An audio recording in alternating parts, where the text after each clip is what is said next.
Hi, Calculus. It's Mrs. Jarosik. I am bringing you 8.1 differential equations. Take a minute to pause and print out your notes if you need to. And I'm going to give you basically an introduction to differential equations and go over what can be found in section 8.1. So we are actually in Unit 7 of the AP curriculum. But it relates to our chapter 8 in our text. Okay, and then we conclude the year with unit 8 as far as AP, but that is our chapter 6 in our textbook. So we're a little out of order for these last two units for the year. Okay. All right, so I guess the big question to start out with is, what is a differential equation? So differential equations are equations that relate. You've heard the word differential before, hopefully in class, but if you look just a little bit down the sheet, you can kind of see what's written out there and examples of differential equations. Differential equations are equations that relate derivatives to each other. Okay. Derivatives to other functions. Because the derivative is a rate of change, such an equation states how a function changes, but does not specify the function itself. So any derivative that relates back to its original function or some version of its original function is a differential equation. Okay. Given sufficient initial conditions, however, that function can be found by various methods, most based on integration. So basically, what we're going to do is use integration to find this original function. And we can find a general original function.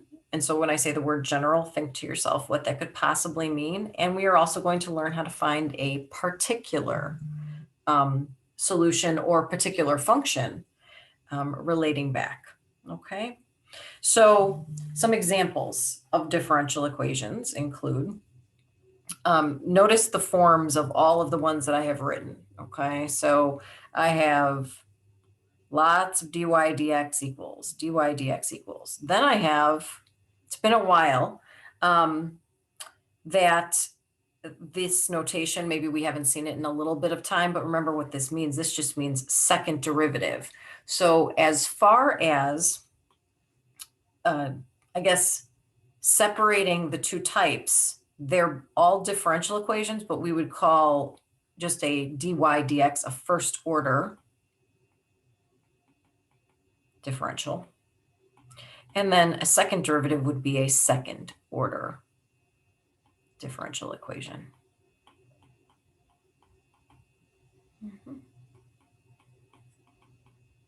Okay. Notice it wasn't purposeful. It just sort of happened. And I apologize for that. I should have probably mixed it up a little bit.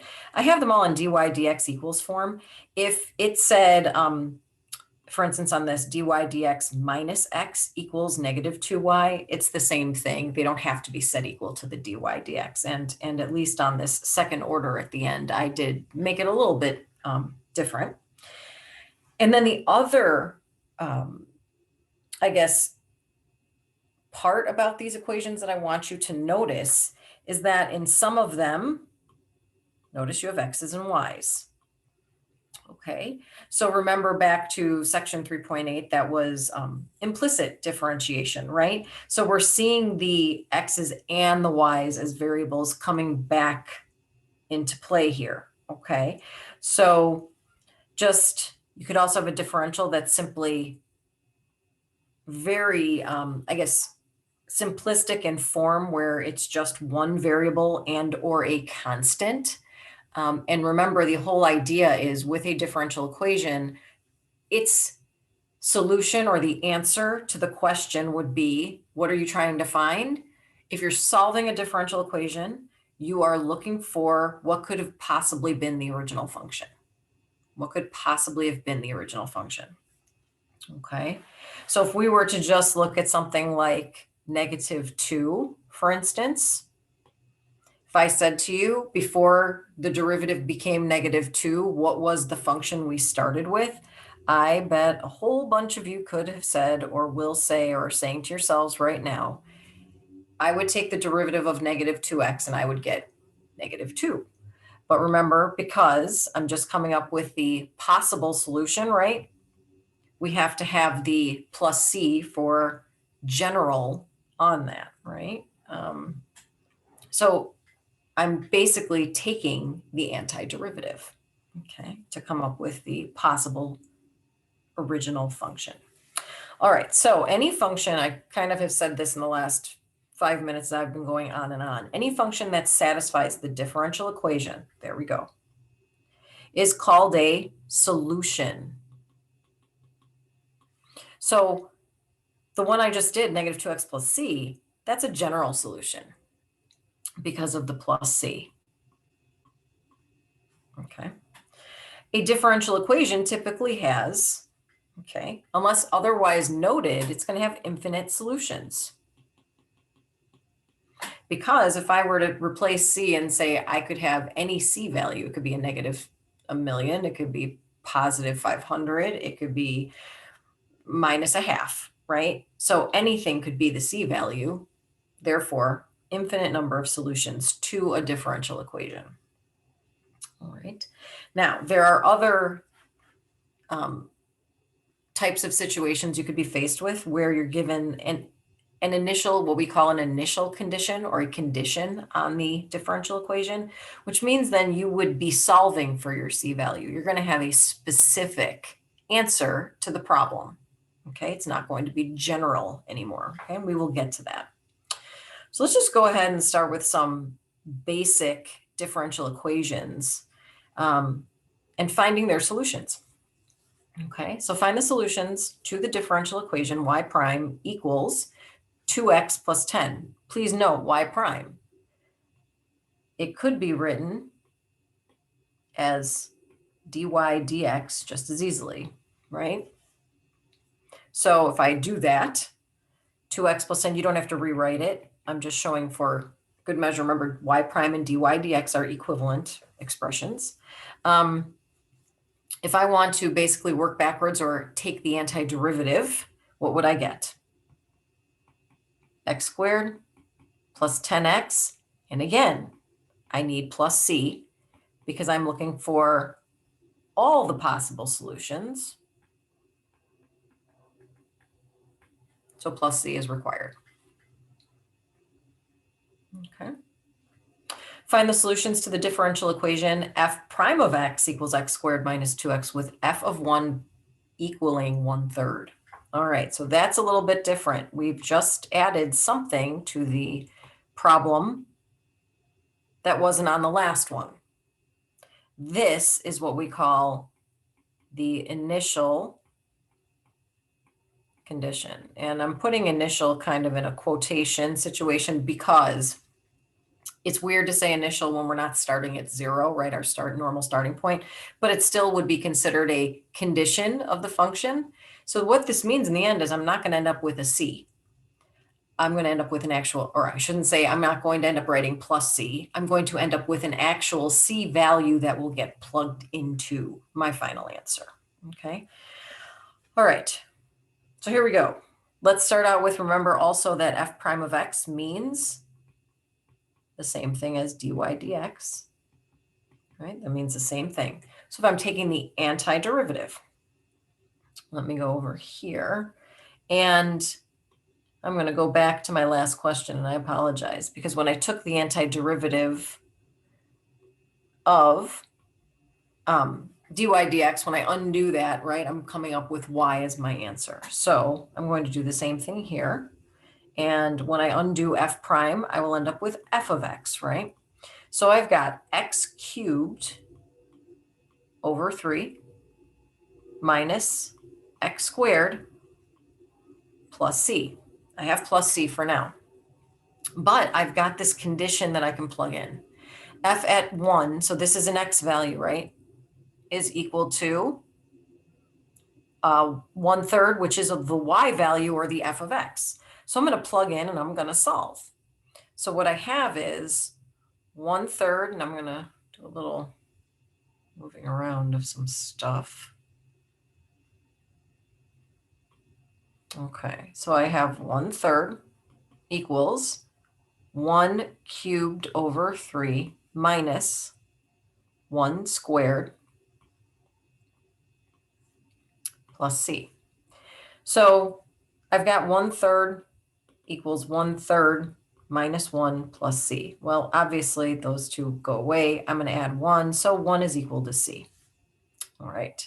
So now I'm plugging in, right? So then I'm going to take this, right? And I'm going to plug it in there. So my final answer would be f of x equals x cubed over 3 minus x squared plus 1. Well, didn't want to cross it out. I just wanted to. Okay. And instead of saying this is a general solution, we now call this a particular solution. Okay. All right. So with this next example, we see already that we've got an initial condition, okay? And we have 2x over x squared plus 1. So not quite as straightforward as the previous two. However, there's two things at play here. Remember that this is the derivative of something, right? So we are undoing it.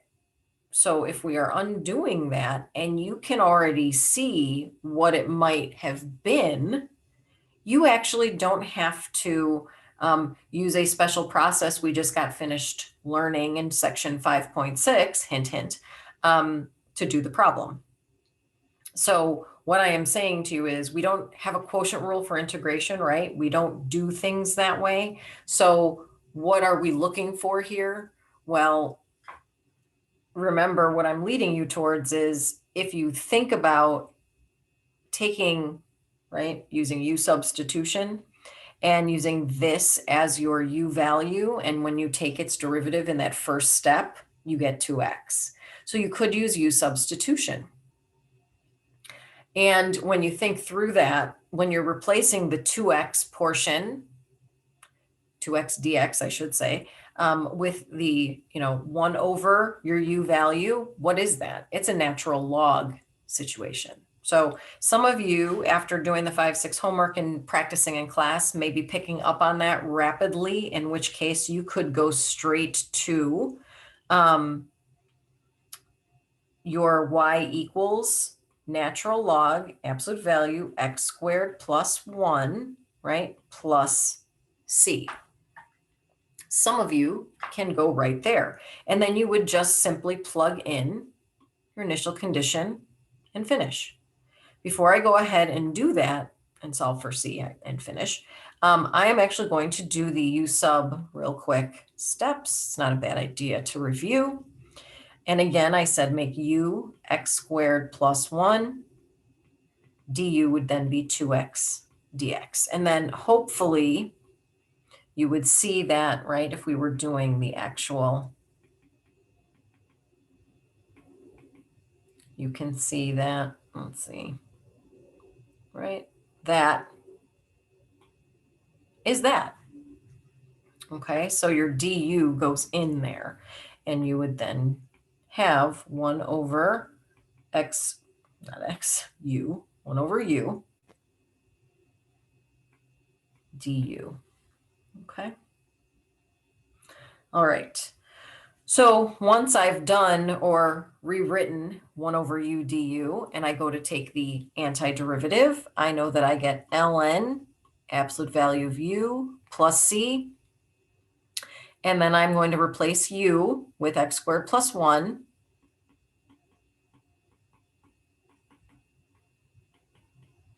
And I'm in the same exact place in both situations, right? So then I've got that and that identical to each other, and I'm ready to plug in and solve for c.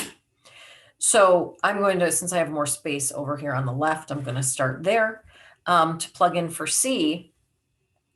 Two things I'm noticing already. If you left the absolute value on here, that's a good habit to form. it's not a bad idea. However, if you're thinking to yourself, x squared plus 1 is always positive, you are absolutely right. So if I were to drop the absolute value, I am good to go. So this would be 0 squared plus 1. Remember, now I'm solving for c. So ln of 1 is 0. So my c value is 1. And I'm going to make a disclaimer. The c value is not always 1. It's just a coincidence. So I'm going to write my final answer.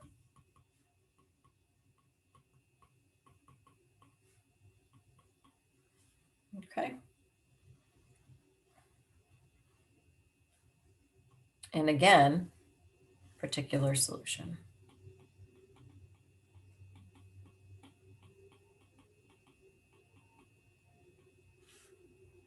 Okay. All right. I think we are back to a general solution situation. And notice the notation. Y double prime of t. So y double prime of t is a second derivative. So this means we are going to have to integrate twice to get all the way back to y. Okay. So my first integration will result in y prime of t. So I'm going to go backwards, right, once.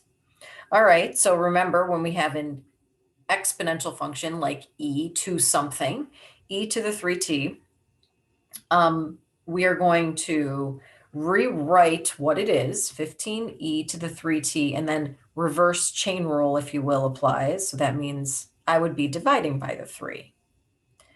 And what is the antiderivative of sine? It is negative cosine of 4t. And again, reverse chain rule, if you will. We divide by 4 or multiply by a fourth. And of course, we have plus c.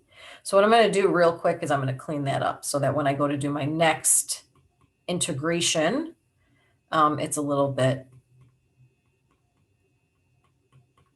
tightened up, right? Okay, so I'm going to move from that to the next step. All right, so once I do the next one, I will be at y. And I'm going to have 5e, or if you will, 5/3 e to the 3t, right? Reverse chain rule, we divide by the 3.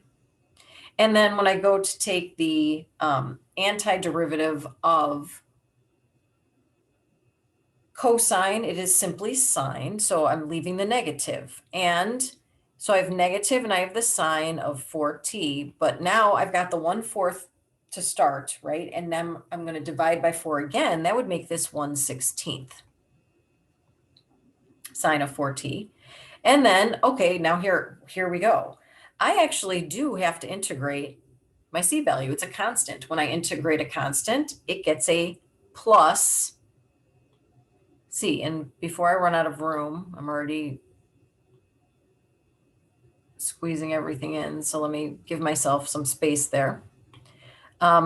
So this, I'm gonna label it c sub 1, right? Because this will be different from the arbitrary constant that I have to add now at the end. Okay. So for instance, if this were a 5, right? I have plus 5t plus whatever this happens to be. They are two distinct c values because we don't know otherwise. Okay. All right. All right. So what I would suggest, oh no, we can't do that yet. Soon we'll be able to pause and probably do something on your own. The other thing that you will be doing, or I guess skill you need for section 8.1 is to verify a solution. So aside from solving, finding solutions to your differential equations, you will also need to be able to verify that something is a solution to a differential equation. So when verifying a solution, we are simply checking to see if that solution the function would logically produce the differential equation. We can often take derivatives and substitute the results into the differential to check. Exactly what we're going to be doing. So we're going to verify that the given function y is a solution of the differential equation that follows it. All right, so here we go. So if this is supposed to be the solution, and we're going to use this to verify, what I'd probably want to do first is take the derivative and second derivative, because notice in the answer, there's y double prime notation. So we're going to take the derivative y prime, because then we'll be able to take the second derivative, y double prime. And then we're going to plug it back into that equation that is given, the differential equation that is given. All right, so the derivative of negative 3 cosine 3t. Well, negative 3 stays, right?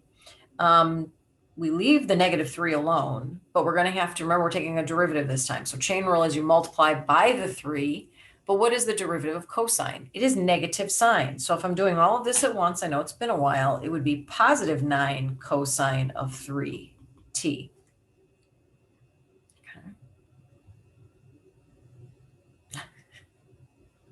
Didn't I just say it's negative sine?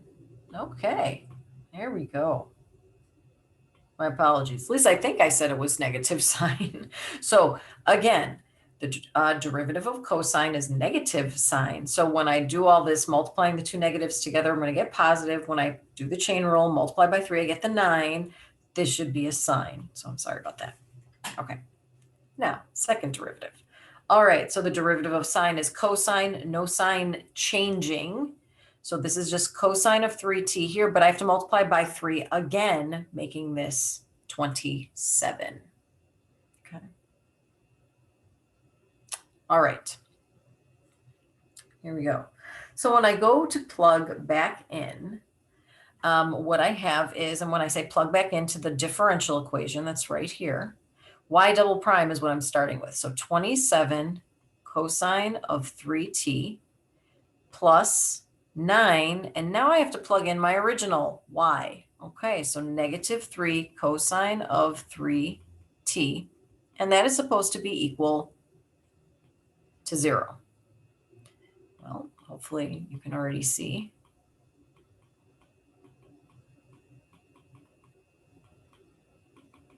It sure does. I will get 0 when I do that subtraction. Okay. Verify that the given function y is a solution of the differential equation that follows it. Okay, so now I would say pause and give yourself a second or two or a minute or a couple and try this before I just go through it. Okay, so I'm actually going to pause and I'm going to have the answer written down for you. Okay, so pause. And we're back. So very easy. This one was actually easier than the first one. We only needed to take the first derivative because if you looked at the differential equation to start, which is this right here, we only had the prime, y prime, so I only need to take the first derivative.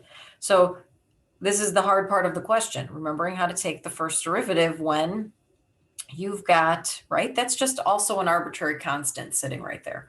So with an exponential function, you're going to rewrite it, okay? So my CE to the 5t is right there, but again, you need to multiply by or do the chain rule, take the derivative of the exponent itself, which would be 5, okay? All right. So this exercise that's next is simply a matching exercise, or seeing which of the second column original functions would go with the differential equation. So a strategy to something like this, in my opinion, would be to take column 2 with all of the original functions and find their first and second derivatives. And why I say that is because on some of these, right, notice that they're in second order differentials. you've got those in the first column. So I'm going to go through A through E, and I'm going to find first and second derivatives. And actually what I'm going to do again is give you a minute. This is very good practice. I'm going to pause. You're going to come back, and all the first and second derivatives are going to be laid out for you. Okay, so this is a good practice review of your first and second derivatives, finding derivatives. Okay, and we're back. So go ahead and do a quick check. Make sure you've got the right first and second derivatives for each of the functions in column 2. And now the idea here would be to match up first column with what the second column, right? So if I just look at the first one, dy dx equals 2y. All right, so that means that your differential equation is equivalent to twice the original y. So let's look at that. So your original y in a problem like A was 2 sine x, which would then mean your first derivative would have to be 4 sine x. Okay. So where does that actually happen? Where it's just 4, right? Or 2, excuse me, twice that original function. Take a quick scan, look at your first derivatives, twice the original function. Twice the original. Well, twice the original? Nope. Twice the original? Nope. Twice the original? Yes. And could possibly be more than one answer. So let's quick check. Not twice because it's negative. And no, right? That's just not. Okay. So C, 1 matches with C. We'll do the second one together, and then I'm going to pause for 3, 4, and 5, maybe, and let you, again, do that, come back and check your answers. So for 2, it's our second derivative this time is negative 4 times the original function. So second derivative, not even a negative 4. Negative 4 times your original function, sine of 2x? Yes. So B matches. Let's keep looking. Not negative 4, not negative 4, right? Looks like it's just B. All right, so I'm going to at least pause for 3 and 4. We'll come back for 5. Okay, we'll do 5 together. All right, so for 3, negative 2 times your original function only matched problem D. And then for number 4, second derivative is 4 times the original. This is the first one we've had where it's multiple answers, right? So second derivative 4 times original. Yes, that matches with D, and it also matches with C. Okay. All right, so 5. By process of elimination, it's not that you had to use every answer. It's just, look how complicated it is. It kind of makes sense. It might go with E.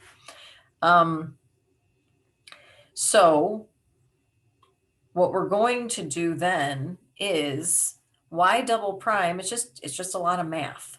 I'm gonna actually do the math to make sure that it is equal to 0. So if I do 2e to the x plus xe to the x, that's my double prime for e. And I'm going to do minus 2 times my first derivative. My first derivative is e to the x plus xe to the x. And then finally, I have to add my original, xe to the x. I'm supposed to get 0.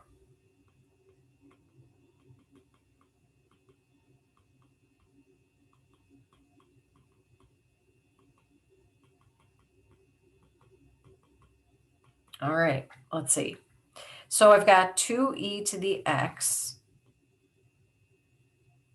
2e to the x minus 2e to the x. That's a good thing, right? I can cancel those out right away.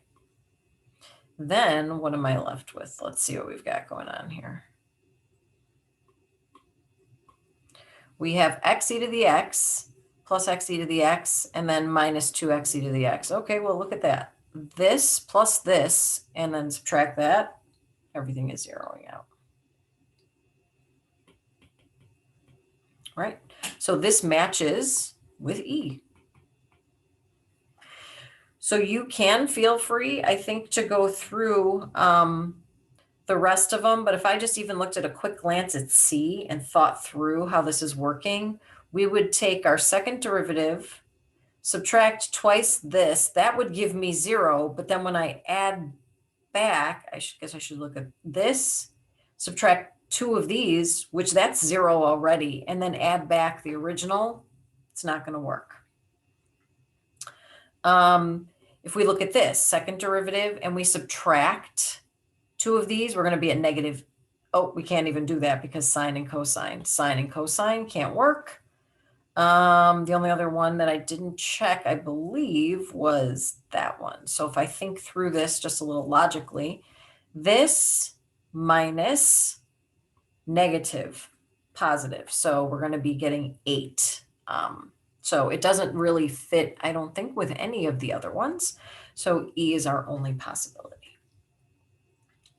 All right. Practice. Here we go. So probably going to take you through a bunch of this, but might be stopping and letting you do and then coming back as well. Okay.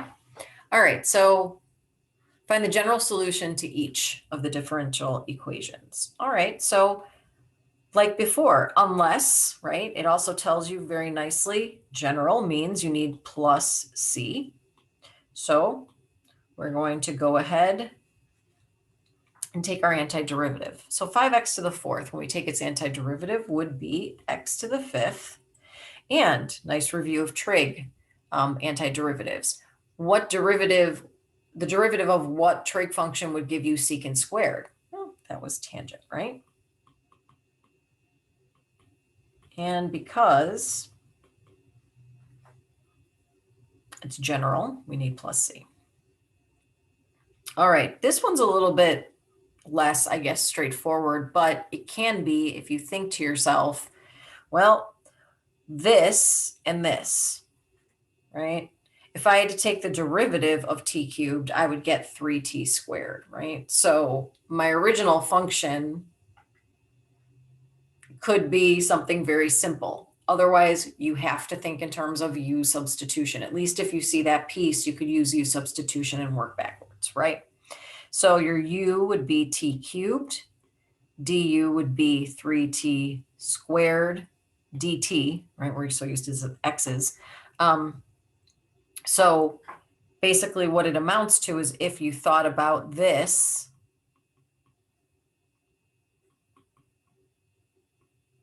right? And we rewrite it as a u sub problem.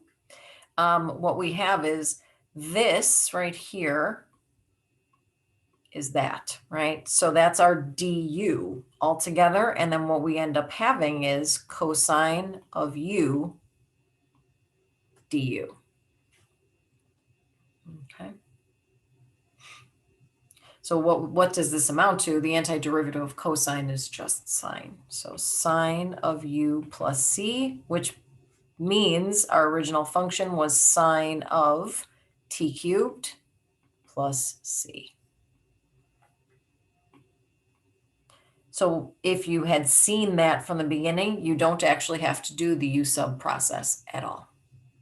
And need to be a little bit more detailed in my answer. This is my solution. My solution is an equation, y equals form. All right, next.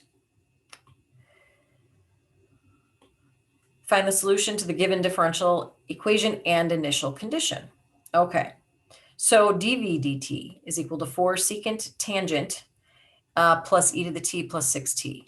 When v is equal to 5 when t is 0. All right, so first things first, I need my general solution so that I have something to plug into. So v is equal to, or v of t is equal to, think about that backwards, right? 4 secant tangent. What trig function gives you a derivative of secant tangent? Secant, right? The antiderivative of e to the t is e to the t, and the antiderivative of 6t is 3t squared. Okay. Now I plug in. V is 5.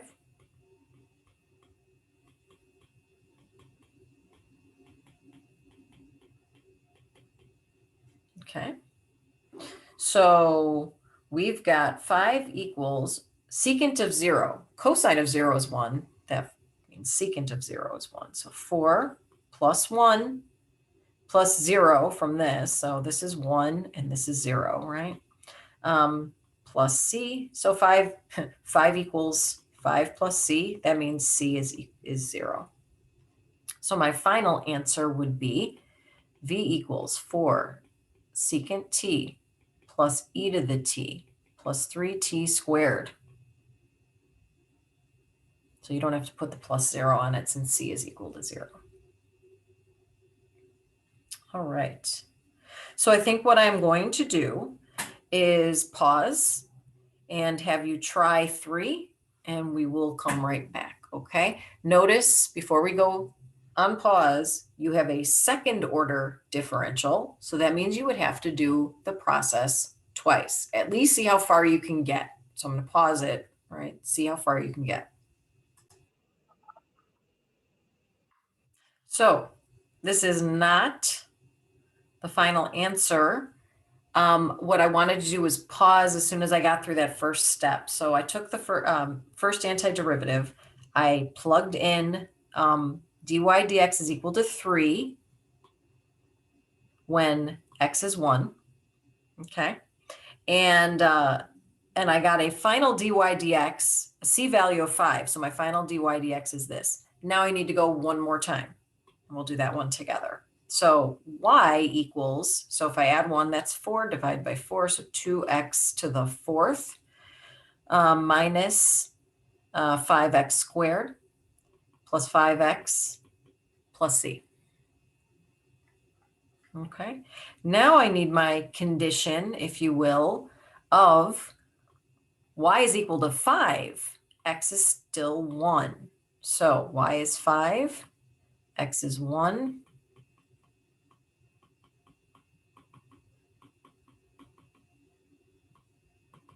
Two minus 5 plus c. So 3. C is 3.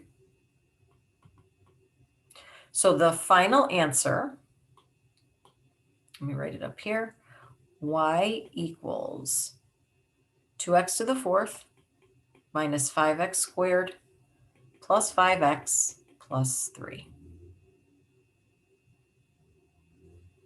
Okay. The function y equals e to the 3x minus 5x plus 7 is a solution to which of the following differential equations? All right. So I would suggest finding the first and the second derivative on the function that was given. And then you're going to use the differentials that are given, hopefully with some sort of guidance from what the functions look like, the first and second derivatives look like. You could narrow it down pretty easily. All right, so y prime would be 3e to the 3x minus 5, and y double prime would be 9e to the 3x. So just looking at that, if I had to take the second derivative, 9e to the 3x, subtract 3 times the first. Well, I'm going to do 9e to the 3x, and 9e to the 3x will go away. And I'm multiplying that negative 3 by negative 5, which is positive 15. I think A is going to work. So just to make sure,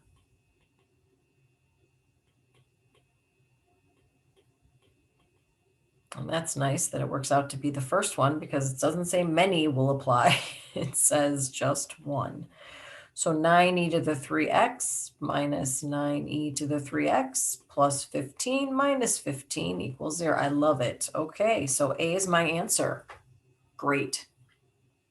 If you go through the rest of 4, you can see pretty easily. This is set up exactly the same, except for you're adding 15. So you have 15 plus 15, which would be 30. And then the 5s wouldn't, I don't believe, cancel anything out. So we just take old 9. And if you're not multiplying y prime by 3, you're not going to get it to happen. All right. All right, there's 2 questions left. Contemplating leaving them for class, but maybe it's best, given the time constraints of class, to just go through these. But same idea.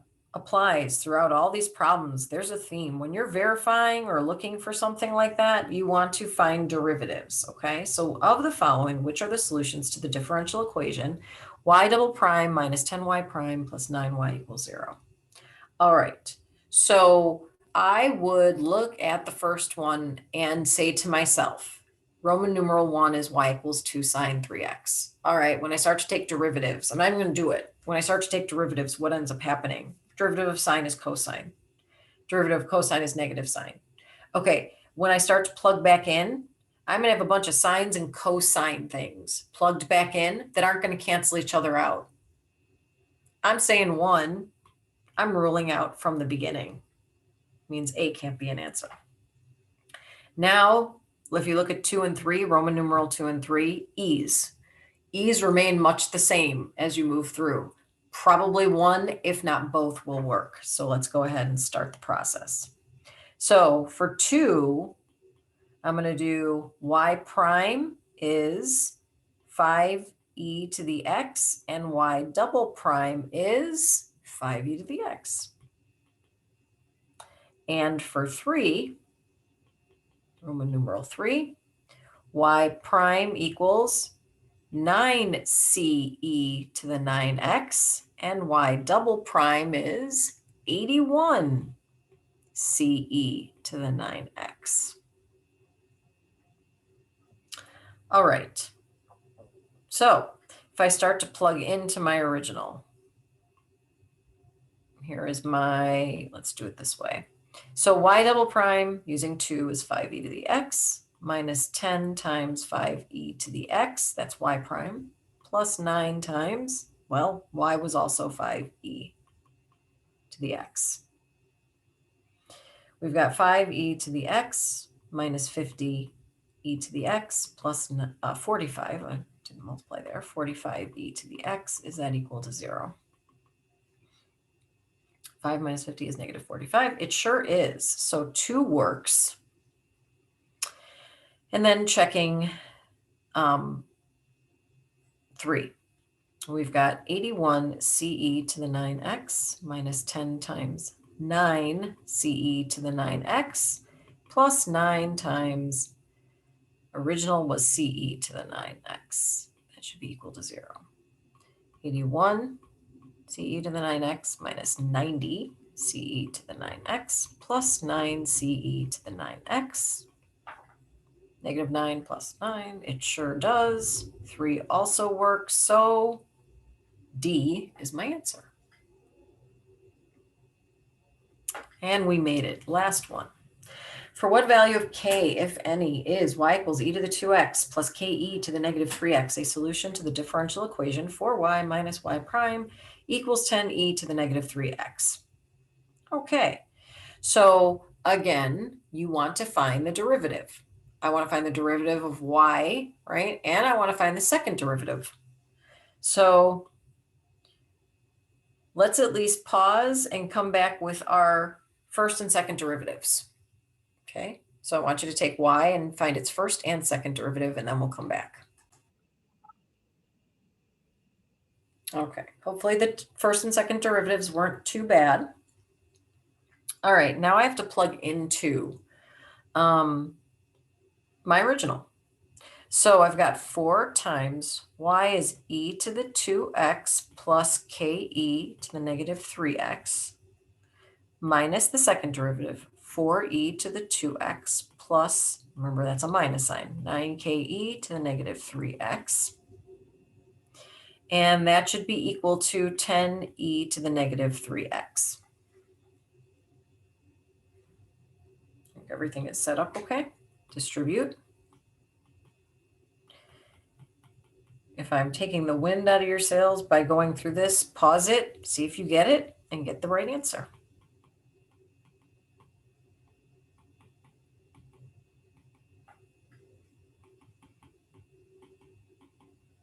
Remember, we're solving for k. So 4e to the 2x minus 4e to the 2x leaves me with 4ke to the So that'd be negative 5ke to the negative 3x equals 10e to the negative 3x. Okay, so again, the e to the 3x's would cancel out completely when I divide, right? So this leaves me with basically negative 5k equals 10, k equals negative 2. A is your answer. Okay, so hopefully this video wasn't too long. I don't get the timer going when I'm doing this. So hopefully it wasn't too long, too dull or anything, but hopefully this gives you a very good idea of not only how to find a general solution, a particular solution given an initial condition, as well as verifying solutions to your differential equations, okay? All right, thanks for paying attention, everybody, and we will see you in class.